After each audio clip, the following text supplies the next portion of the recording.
Dear students, हम संस्मरण विधा के अंतर्गत महादेवी वर्मा जी द्वारा रचित संस्मरण प्रणाम पढ़ रहे हैं।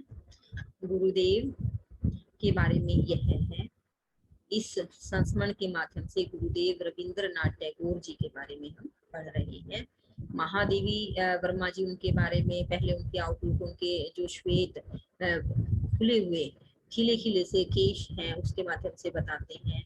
उसके बाद फिर वो कहते हैं कि उनका स्वभाव ऐसा था कि आंखें उनकी व्यक्ति को परख लेती थी और इस तरह से जो है कोई उनसे अनजान और अजनबी नहीं रह पाता। कुछ ही समय में उसके अंदर जो झिझक है वह दूर हो जाती थी और फिर वह उनके साथ इसी तरह से जुड़ जाता था जैसे कोई अपना ही व्यक्तित्व हो।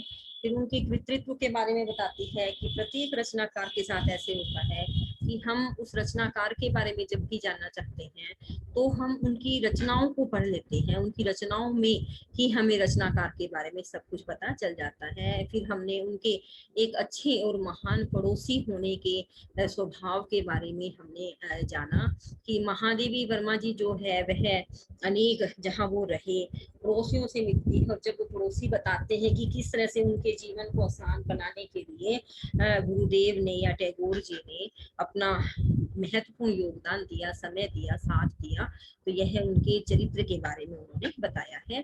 आइए आगे बढ़ते हैं कि जीवन की संध्या वेला में शांति निकेतन के लिए उन्हें अर्थ संग्रह में यत्नशील देखकर न कुतूहल हुआ न प्रसन्नता। इस तरह से उन्होंने बताया कि जो मनुष्य है कि जब संध्या वेला का अर्थ अंतिम समय मतलब जीवन के आखिरी पड़ाव पर जब उन्होंने शांति निकेतन जैसी जगह बनाने के लिए उन्हें धन इकट्ठा करने के लिए बहुत मेहनत की, तो भी महादेवी जी कहती उन्हें कुछ खास प्रसन्नता नहीं हुई है। वे कहते हैं कि न जाने ये समाज कैसा है कि जो योग्य है, काबिल है, जिनकी काबिलियत की समाज को जरूरत है, उनके पास कोई साधन नहीं होता, जबकि जो लोग मतलब ऐसे होते हैं जिनके पास किसी भी तरह का कोई योग्यता नहीं है तो उनके लिए सारे साधन हो जाते हैं। वो जो शिक्षित अनपढ़ लोग हैं, अविवेकी लोग हैं, वो संपन्नता का जीवन जी रहे होते हैं। न जाने यह हमारे समाज का कैसे हालात है या कैसी सोच है।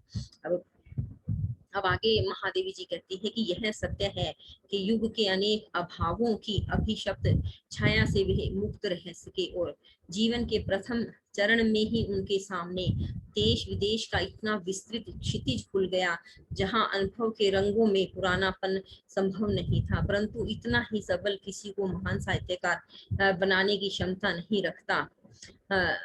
थोड़े जल वाले नदी नाले कहीं भी समा सकते हैं, किंतु संपूर्ण वेग के साथ सहस्त्रों धाराओं में विभक्त होकर आकाश की ऊंचाई से धरती के विस्तार में उतरने वाली गंगा के सामने के समाने के लिए शिव का जटाजूट ही आवश्यक होगा। ऐसा शिवत्व केवल बाह्य सज्जा या सबल में संभव नहीं रहता।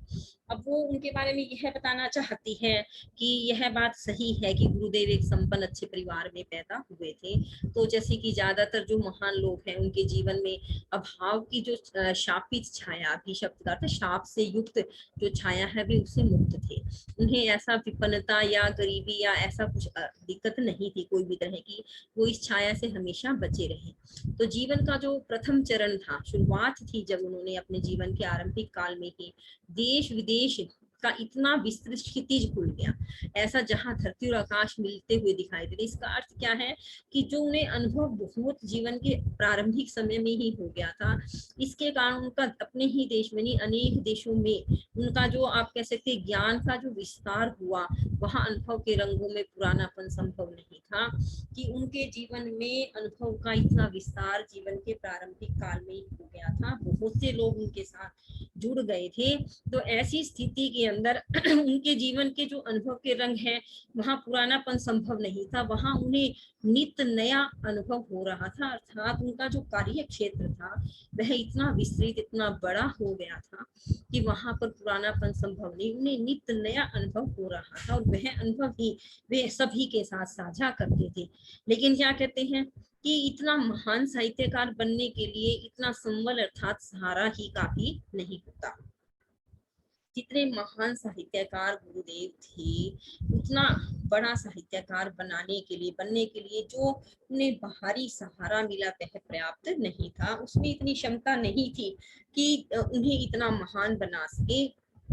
फिर वो क्या कहते हैं, उन्होंने एक उदाहरण दिया है महादेवी वर्मा ने कि जैसे जिस नदी नालों के अंदर थोड़ा जल है वो कहीं भी समा जाते हैं, लेकिन अगर बहुत तेज के साथ सहस्त्र अर्थात हजारों धाराओं में विभक्त होकर आकाश की ऊंचाई से धरती के विस्तार में, मतलब आकाश से इतनी ऊंचाई से गिर रही है गंगा और पूरी धरती पर फैलने वाली है, उतरने वाली है, उसके वेग को संभालने के लिए शिव का जटाजूट ही आवश्यक होता है। ऐसा नहीं है कि वह कहीं पर भी जाकर के समा जाए। इसी तरह से जो गुरुदेव का अनुभव था, लेकिन क्या कहते हैं कि उन्हें अनुभव बहुत था, बहुत सारे उन्हें जुड़ाव मिला, इसके सहारे वो महान साहित्यकार बन सके, या सिर्फ इतना ही सहारा काफी है, यह आवश्यक नहीं, इसके लिए और भी बहुत कुछ चाहिए। उसका उदाहरण उन्होंने दिया है कि जिस प्रकार से सामान्य साहित्यकार अपने आप से पहचान बना लेते हैं या कुछ भी ये थोड़ा सा काम से चला लेते हैं, लेकिन गुरुदेव का जो कार्य था, जो उनकी रचनाएं थी, वह इतनी महान थी कि उसके लिए एक शिव की तरह से संपूर्ण वेग की तरह से, जैसे शिव ने गंगा को संभाला था, धारण कर लिया था, वैसे ही उनके ज्ञान को धारण करने के लिए वैसा वातावरण भी चाहिए। और वो कहते हैं कि इतना शिवत्व, इतनी मजबूती जो है वह बाहरी साज सज्जा या संबल से प्राप्त नहीं हो सकती। उसके लिए जीवन में और बहुत कुछ चाहिए होता है, उस शिवत्व की आवश्यकता होती है, और बाहरी सजावट आर्थिक स्थिति से वह संभव नहीं है। यह आंतरिक भावों पर निर्भर करता है। जो कुछ वो दे रहे थे समाज को, उसको लेने के लिए समाज को उतना ही योग्य बनने की भी आवश्यकता होती है। जीवन के व्यापक विस्तार में बहुत कम ऐसा मिलेगा जिसे उन्होंने नया आलोक फेंक कर नहीं देखा और देखकर जिसकी नई व्याख्या नहीं की। एक संपूर्ण साहित्य, इतना उनका जीवन व्यापक था, उनकी सोच इतनी व्यापक, इतनी बड़ी थी कि ऐसा कुछ ही देखने को होगा। जिसको भी उन्होंने देखा, जिसको भी उसने जाना, उसे नई दृष्टि, नया आलोक, नया प्रकाश डाल करके देखा, और जिसे देखा उसकी नई तरीके से व्याख्या की कि जीवन के व्यवहारिक धरातल पर अथवा सूक्ष्म मनो जगत में उन्हें कुछ भी इतना क्षुद्र नहीं जान पड़ा जिसकी उपेक्षा कर बड़ा बनाया जा सके। भी कहते उनका सोच इतनी विस्तृत थी, उनका मानसिक विकास इतना ज्यादा था, संसार में उन्हें कुछ तुच्छ दिखाई देता ही नहीं था कि वह उसको उपेक्षा करे, अपने आप को बड़ा सिद्ध कर पाए, कि कहीं पर किसी को इग्नोर, अनदेखा कर सके। उन्हें सब कुछ बहुत विस्तृत, बहुत व्यापक दिखाई देता था, सबकी नई व्याख्याएं की, लेकिन उन्हें कुछ ऐसा तुच्छ दिखाई नहीं दिया।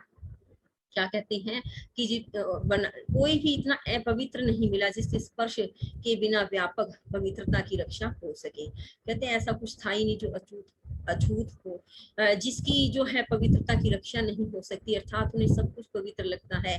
विस्तृत धरातल में ऐसा कुछ भी उन्हें टूटा हुआ, बिखरा हुआ दिखाई नहीं दिया जिसके स्पर्श में बिना व्यापक पवित्रता की रक्षा हो सके।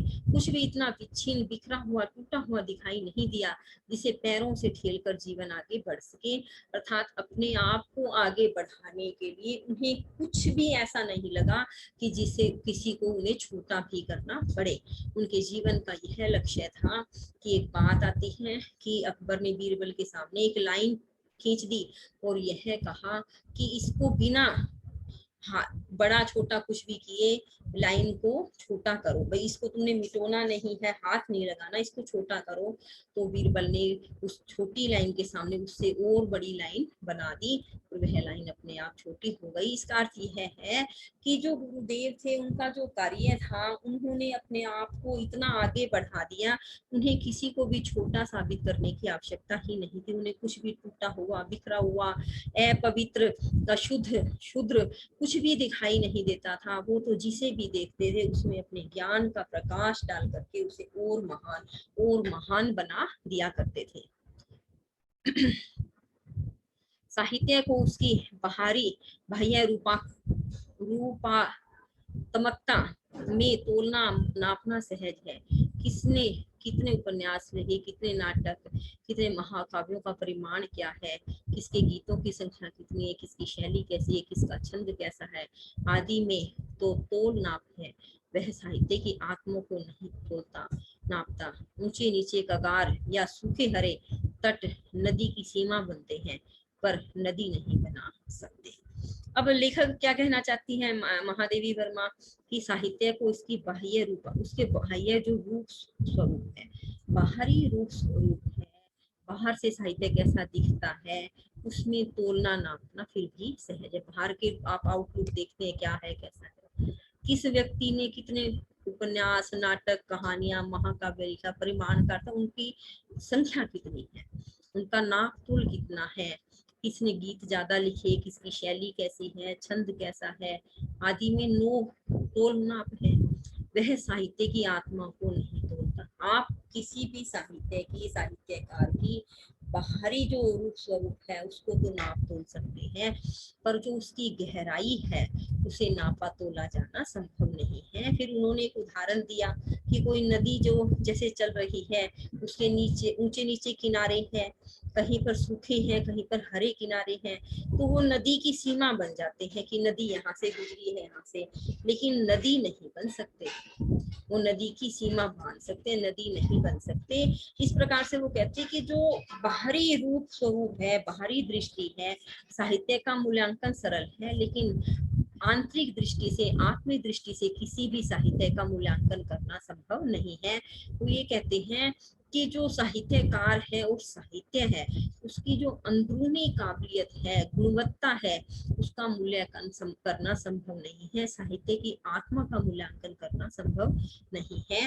उन्होंने फिर उसके लिए नदी का उदाहरण दे दिया कि मनुष्य की स्वभावगत महानता की उन्होंने केवल कल्पना नहीं की थी, वरन अथक अन्वेषण करके उसे अपने साहित्य से सिद्ध भी किया।